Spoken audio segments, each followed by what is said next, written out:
Hi, this is Chris Bosch, and you're listening to Animal House Radio with Aaron and Dr. Mike. Yeah, so that's, do you feel that way as well? I'm sure you do. Yeah.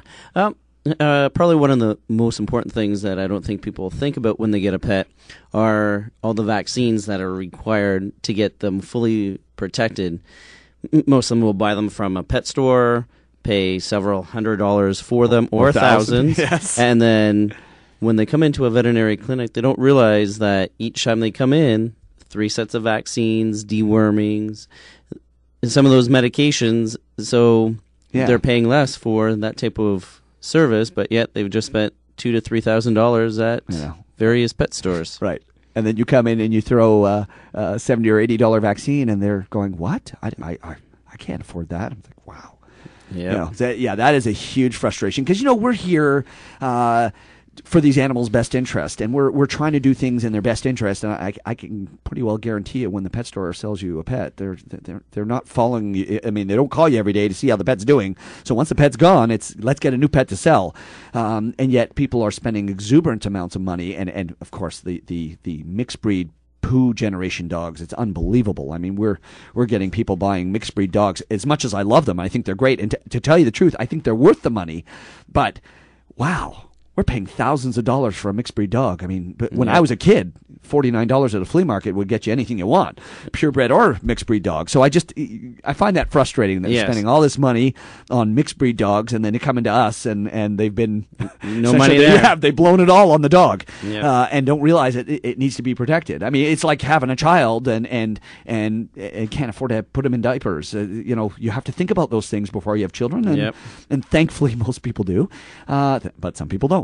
And that is true. Yeah, so that's my biggest dislike in the profession is that I can't save them all, and I can't convince people to some people that diet is really important, and that proper dental care. That's something. One thing at my clinic that is probably the most underutilized part of our practice, and I'm sure it's of yours as well, and it's because it's not cheap to do, but is dentistry. Oral health is so important, and you know what? We take it for granted because we get our teeth cleaned all the time. But when it comes to pets, I saw a dog today. No word of a lie, Ron. I couldn't even get within a foot of this dog because his breath was so. The smell was so bad. It was so atrocious. I thought, how do these people live with this dog? His breath was so over bad. and over again. Over and over again. They just get used to it, I guess. But, exactly. But I know for a fact, as we both know, that bacteria that's growing in this dog's mouth is going to his kidneys, going to his lungs, going to his liver. And I'll tell you an interesting story. This is a cool story about my dog, Curry. I got my standard poodle, Curry, at 3 years of age. And her teeth were really bad. And I went to bring her in and to do a full dentistry on her. And when I took her blood for her pre-anesthetic blood work, she had an elevated ALT, which for those of you who don't know, is an elevated liver enzyme. So needless to say, I was a little concerned. As a brand new dog, I was going to clean her teeth, and she had an elevated liver enzyme. Uh-oh. So we went through all the tests to, prove and disprove what was wrong with her liver. And the long and the short is, what was left was dental disease. The long and the short is, we went and did the dentistry, and after we did the dentistry, her liver enzyme went back to normal. So there is living proof that my dog was living proof that teeth do affect your liver. Yeah. They really do. And so it's something that those of you out there who have an older dog that has a really smelly mouth, you should talk to your veterinarian about what you can do to make their breath better and to make their health better, for that matter. Right. Probably one of the other things that they should also focus on too with dental care, or if they have a bad mouth, most people think that their dog is slowing down, and it's usually the dental pain that's slowing them down. They're living with low-grade dental pain, and when they have dental pain, they don't want to interact with you. Time and time again, after you do a dental, how many clients come back and say, my dog is like a puppy again? And why is that? Yeah. It's because we've removed all the bad. All the bad. Yeah. Gingivitis, those loose teeth, and now these puppies or dogs are like puppies. So that's probably one of the actual success stories that you can actually see where the owners can see nice pearly white teeth, and from there they're like puppies where they're almost kicking themselves that they didn't focus on dental care earlier. It's true. Those actual chews that have just come out. Have you tried them yet? Yes, not me, but yeah. No. I actually tried them on my dog Dexter. Yeah, the ones with the chlorhexidine in them. Yeah, they're great. Yeah, so there's something. If you can't afford what you're trying to say is if you can't afford a dentistry, do something. Get them on these chews, or sometimes we put them on antibiotics, oral antibiotics to take the bacteria away. There are things that you can do other than getting your dog's teeth cleaned. Though that's the gold standard approach. I've learned that you can't just say it's this or nothing. There are things that we can offer you and your pets to make their teeth better. Right. Yeah.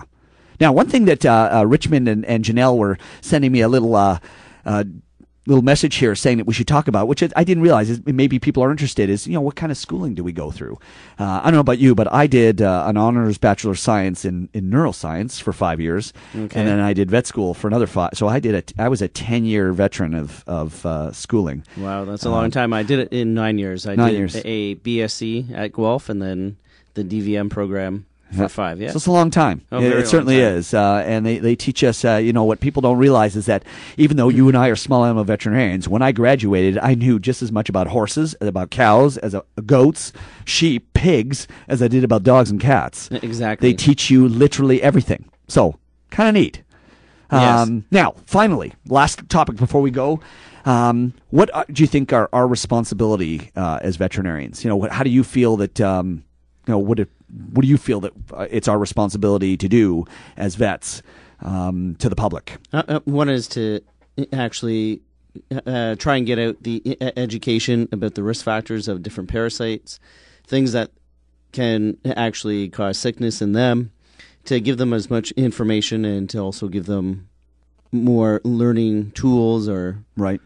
Can I tell you, for me, the number one reason why people come to me for a second opinion, and for those of you out there who are veterinarians and listening to this, I hope if this is you learn something from this. The number one reason why people come to me for a second opinion isn't that the guy or the gal was too expensive, or things like that. They 99% of the time come to me because they've spent money and they have no idea why. I mean, I had a lady who came to me, and she was really getting upset about the fact she spends $800 at this clinic, blah, blah, blah. And I said, so what's wrong with your dog? She goes, I don't know. He said there's a liver problem.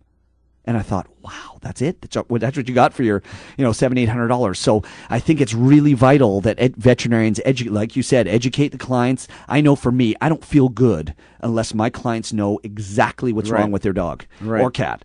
If they go out and they're kind of, I can see they're a little, I stop them. I say, is there anything I can address? Because I think that an educated client is your best client. Yes, that's true. And if they second guess me, fine. I'm fine with that, but I want them to at least get the most bang for their buck, so that they're getting the most out of it. And the bonus for us is the more they know, the better they're going to take care of their pet. That's how I look at it. Yep. Yeah, that is true. Yeah. So that's I think our responsibility as veterinarians is to make sure that. For me, it's to treat your pets like they're my pets. That's typically how I go about it. I mean, when I'm doing surgery on a dog, even if it's been the 10,000th spay, I still treat it like it's my dog. I mean, this is still a dog who's under an anesthetic, and I think it's really important that we, take care of them. This is someone loves this thing. Exactly. And here we're seeing this 4-month-old puppy shoved in a box and trying to be suffocated.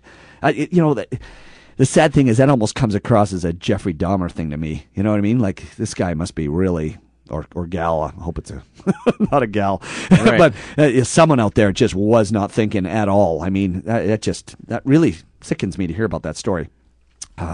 So, Ron, thank you so much for being on our show. I really appreciate it. It was great having you here. It was kind of cool being at the driver's seat here. How much time do we have left here, Richmond? We got 1 minute. Wow, 2 minutes. Don't say 3 because I'm running out of things to say, buddy. Let's go back. I'm going to just say thanks to Joe who's filming us here on YouTube. I want to thank Janelle, Richmond, Adriana, and we didn't have any callers today. What a bummer. Anyway, hopefully next week we'll have some callers. Thanks so much for listening to us today. For Dr. Mike and Aaron, who's in Montreal, hopefully listening to us. I hope you're having a good time, buddy. And Richard says, keep talking. So I'm going to keep talking. Next week, trying to think of what Aaron and I were talking about, what we were going to talk about next week. And we couldn't come up with anything. So we will come up with something by next week. There we go. So thanks again for tuning in. This is Dr. Mike wishing you a happy weekend from Animal House Radio.